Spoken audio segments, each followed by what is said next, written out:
Welcome to the Ben Daniel Podcast, where we're calling a spade a spade. Lin Dunn gives an interview this past Wednesday afternoon and gives us some insight on what the new president, Kelly Krauskopf, has in mind for building a team around Caitlin Clark. She also brings up that free agents are already banging on the door, ready to break it down, ready to come and play with Caitlin Clark. And she also says priority numero uno is to re-sign Kelsey Mitchell. Kelsey Mitchell coming off a career year. Her and Caitlin Clark, without a doubt, the best backcourt in the WNBA today. Those two combined with Aaliyah Boston.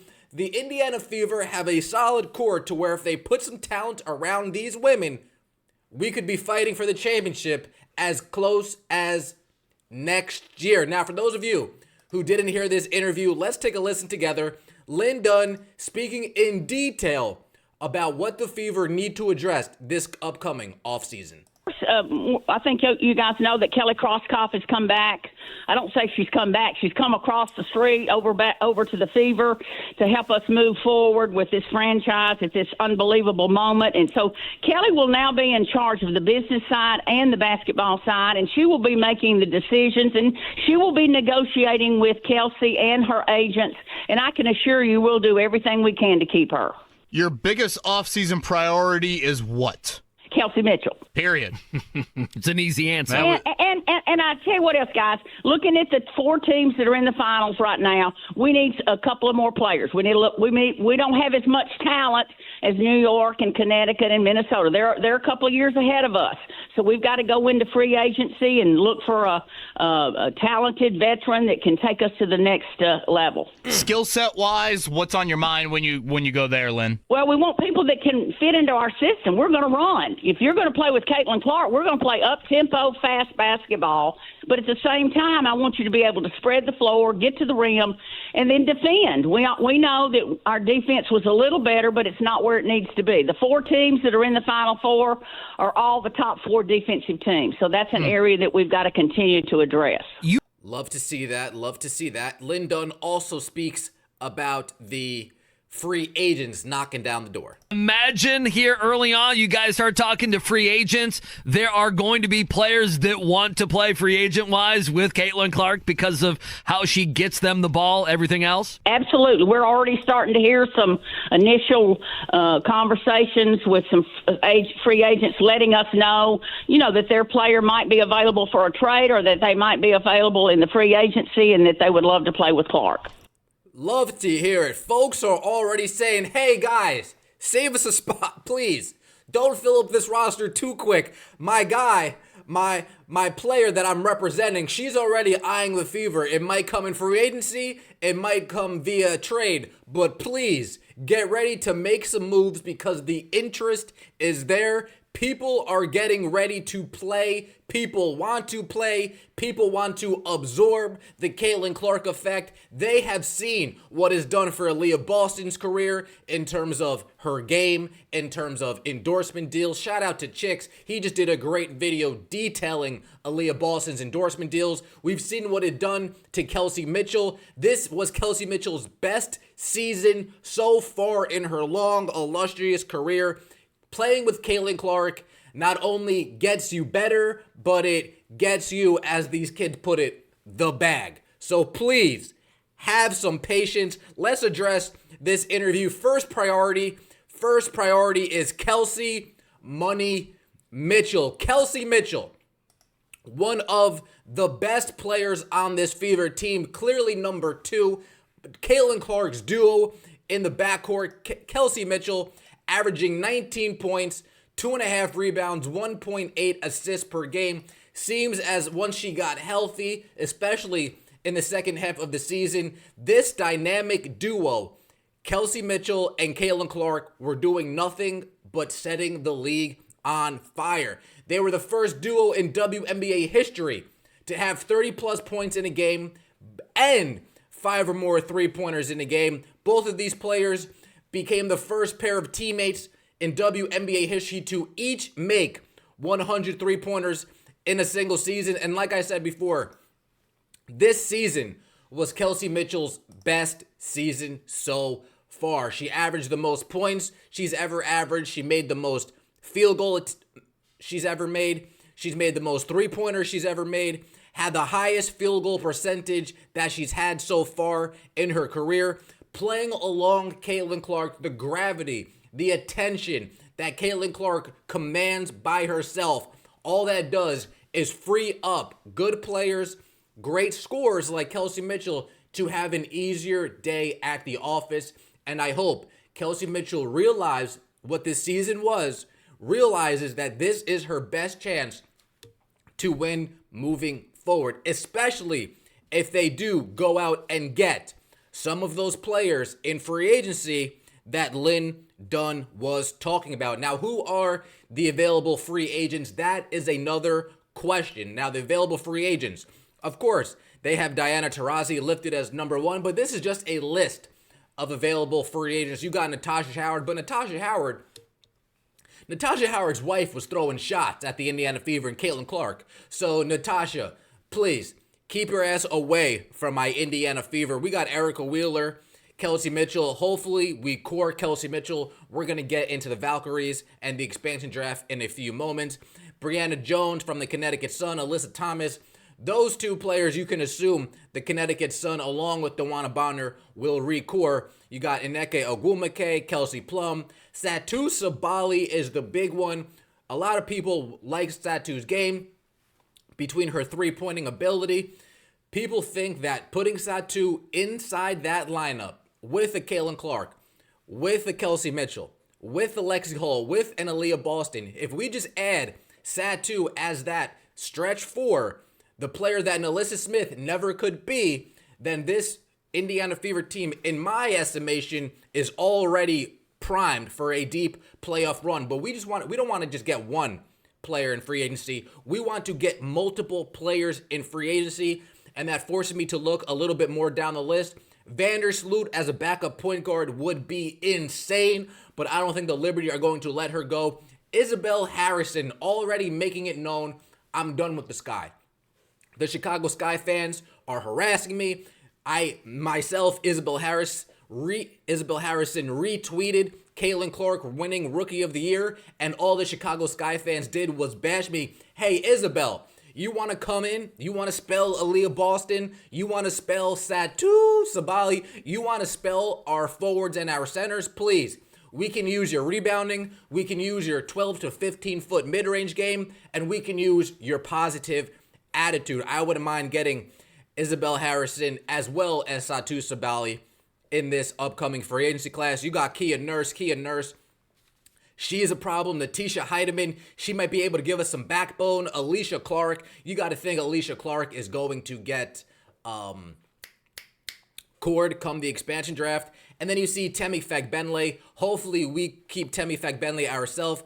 And then Gabby Williams, another name people were talking about. But Gabby Williams, it's pretty clear she's going to be taking her talents overseas for the foreseeable future. She went on a nice tangent, and I say that politely, about the WNBA and the lack of pay that these women are making. She's going to make, what, $700,000 playing overseas? Why come to the WNBA and only make $76,000 if you're Gabby Williams? So I understand what Gabby Williams is talking about. Kennedy Carter is another name people were thinking about. Celeste Taylor, she should be over there on the free agent market as well.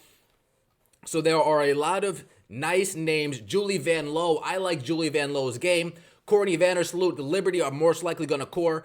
But if we can get Julie Van Lowe from the Washington Mystics, folks, I think we're in a good position. Julie Van Lowe, Isabel Harrison, and then the main free agent target being Satu Sabali. I think the Indiana Fever will be in a good position that point and that point alone. Now, another thing that Lin Dunn mentioned was how this team wants to play. This team wants to run. This team wants to get players that run. This team wants to get players that are bought into the system. And now the system starts with this woman right here. What is the point of getting players that want to run when Chris decides wants to play slow offense, when Christy Sides want to play slow pace. Remember, paint touches, paint touches, paint. Remember, Christy Sides is all about the paint touches. All about feeding the ball to Aaliyah Boston. All about posting up Nalissa Smith. All about anything and everything that doesn't play to Caitlin Clark and Kelsey Mitchell's strength. But hopefully, hopefully, that the new president, Kelly Krauskopf, is going to have a conversation with Christy and say, Christy, I understand that that's how you want to play. But if you want to keep your job, if you want to be the head coach of this Indiana Fever team moving into the future, you really need to change your style of play. We are about a week and a half since the Indiana Fever got eliminated from the playoffs, and we've seen 3 coaches get fired since. We saw Kurt Miller of the Sparks get fired. We saw Teresa Weatherspoon of the Chicago Sky get fired. And then just the other day, I want to pronounce her name, Tanisha Wright, I believe her name is, the head coach of the Atlanta Dream. She just got fired as well. So all these coaches are losing their jobs left, right, up, down.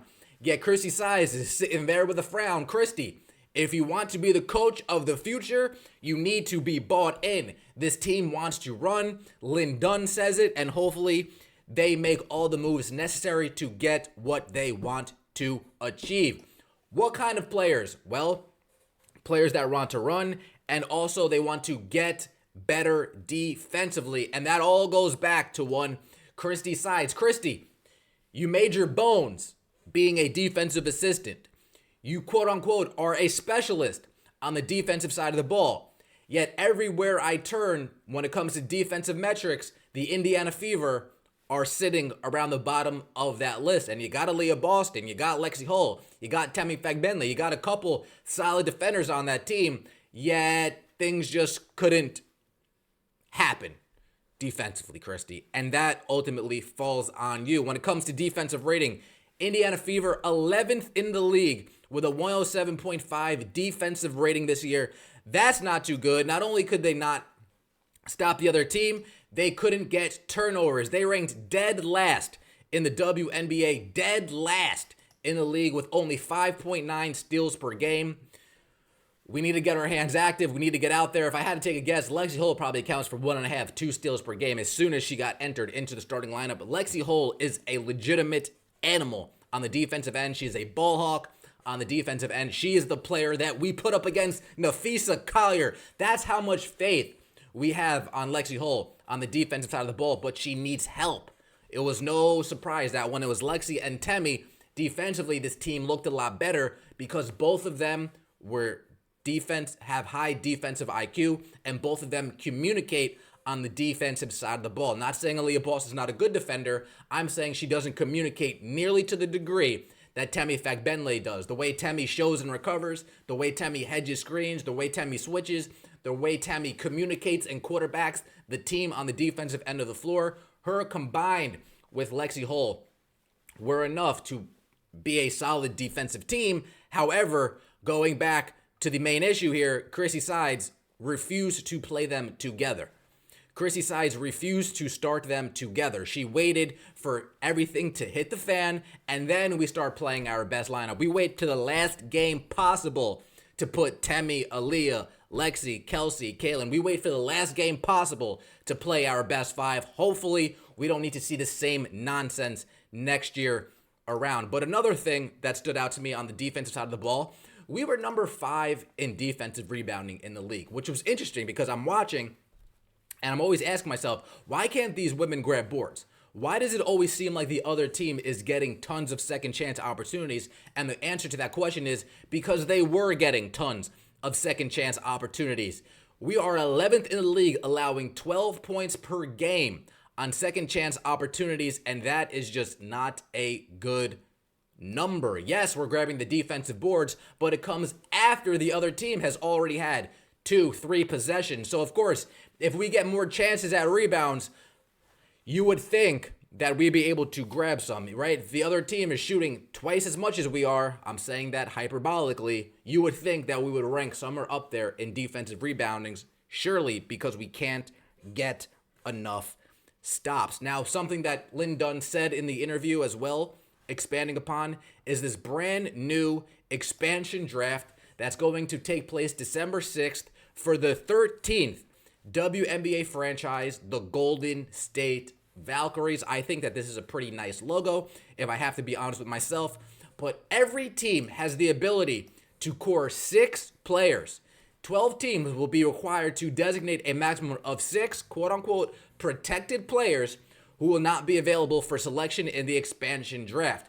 All other players on each team's roster list will be eligible for selection by the Valkyries, quote, available expansion draft players. Now, a lot of people are talking, a lot of people are speculating.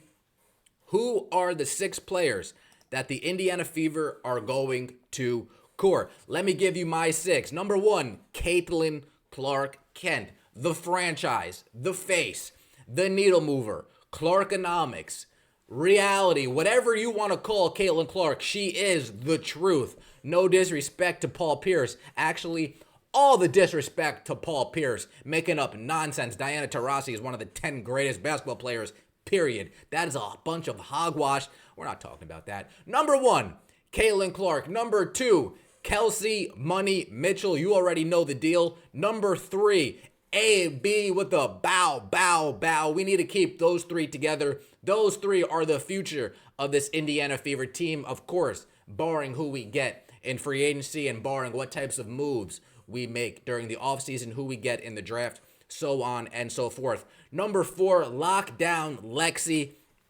Lexi Hull, one of the few 3-and-D players, probably the only 3-and-D player on this team. Lexi Hull is a complete ball hawk. She's an animal, high energy, high reward. Need to practice those layups, but Lexi definitely deserves to be protected. Number 5, of course, Tammy Fagbenle. And folks, just before we continue on with number 6, Kelsey Mitchell is looking for a new deal. However, if we core her, that's automatically a deal. We automatically have her to a 1-year maximum contract. So if we don't reach an agreement with Kelsey Mitchell this offseason, we always have the ability to core her. Think of it kind of like a franchise tag to get her for this next upcoming season.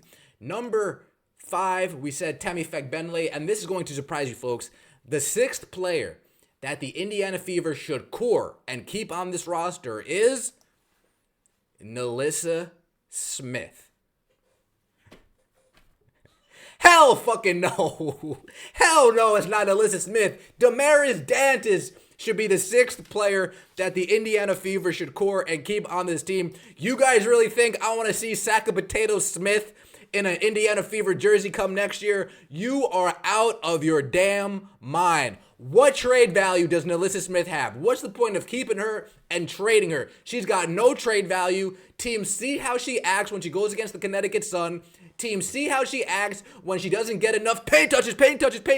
Teams see how she acts, goes on Twitter, posts a stink fit. We don't want that, and I'm sure other teams don't want that either. Let her be a Golden State Valkyrie if the Golden State Valkyrie decide to choose her from the pool of players. But NaLyssa Smith, definitely don't want to see her. Damaris Dantas, these are the best 6 players on this Indiana Fever team, without a doubt. Maybe we can work something out with Erica Wheeler just to keep her on the bench. Maybe she can transition to a coach. I am not entirely sure. But Damaris Dantas, Tammy Fagbenle, Lexi Hull, Aaliyah Boston, Kelsey Mitchell, and lo and behold, Caitlin Clark. These are the 6 players the Indiana Fever need to keep going into the expansion draft. That will best set this team up for success. Another thing that'll set this team up for success is if we get a new coach, but the more the days go by, I'm not sure we're going to get what we asked. It's the Ben Daniel Podcast, where we're calling a spade a spade. I appreciate all the support. Let me know what you think in the comment section below. Don't forget to like the video and subscribe to the channel. I would greatly appreciate it. As always, folks, take it easy, and we'll see you next time.